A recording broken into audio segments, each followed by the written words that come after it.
ഇന്നത്തെ എപ്പിസോഡിൽ ലാലേട്ടൻ ഞെട്ടിക്കുന്നൊരു തീരുമാനവുമായിട്ടാണ് big boss കണ്ടസ്റ്റൻസിന് മുമ്പിലേക്ക് വന്നത്. മറ്റൊന്നുമല്ല, പവർ റൂം എന്നുള്ളൊരു കോൺസെപ്റ്റ് എടുത്തു മാറ്റിക്കഴിഞ്ഞു. ബിഗ് ബോസിന്റെ തീരുമാനമാണ്. അത് ലാലേട്ടനിലൂടെ എല്ലാവരിലേക്കും എത്തിച്ചു എന്ന് മാത്രം. ഇത് കേട്ടപ്പോൾ തന്നെ ആദ്യം ചങ്കൊന്ന് പിടഞ്ഞത് നമ്മുടെ ശ്രീധുവിൻ്റെയാണ്. പാവം വന്ന അന്ന് തൊട്ട് ഇന്ന് വരെ ഒന്ന് പവർ റൂമിൽ കയറി പറ്റാനുള്ള പെടാപ്പാടായിരുന്നു. ഒരുപാട് ശ്രീധു ആഗ്രഹിച്ചിരുന്നു ഒന്ന് പവർ റൂമിലെ അംഗമായി മാറാനും, അതുപോലെ അവിടുത്തെ ആ ഒരു സുഖമൊക്കെ ഒന്ന് അനുഭവിക്കാൻ, താമര ഇതിലുള്ള കട്ടിലയിൽ കിടക്കാനും, അതുപോലെ പണിഷ്മെന്റ് ഒക്കെ എല്ലാവർക്കും കൊടുക്കാനും. ക്യാപ്റ്റനായിട്ട് നല്ല രീതിയിൽ പെരുമാറിയ ആളാണ് ശ്രീധു. എല്ലാവരും അടിപൊളി ക്യാപ്റ്റൻസി എന്ന് ഉറക്കെ പറഞ്ഞു, ഒരുപോലെ പറഞ്ഞ ഒരാളാണ് ശ്രീധു. അപ്പോൾ ആ പവർ ടീമിൽ ചെന്നാലും വളരെ നല്ല രീതിയിൽ തന്നെ താൻ പെരുമാറും, പെർഫോം ചെയ്യും. അതുവഴി ആൾക്കാരുടെ സ്നേഹം കൂടുതൽ പിടിച്ചു പറ്റുമെന്നൊക്കെ വിചാരിച്ച ആളാണ്.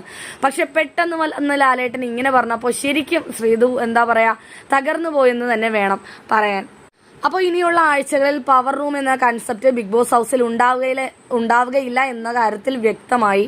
പവർ റൂമിൽ കയറി പറ്റിയ ആൾക്കാരുടെയൊക്കെ ഇപ്പോഴത്തെ അവസ്ഥ നമുക്ക് നല്ലോണം അറിയാം. അതുകൊണ്ട് ശ്രീധു നന്നായി എന്ന് വിചാരിച്ചാൽ മാത്രം മതി.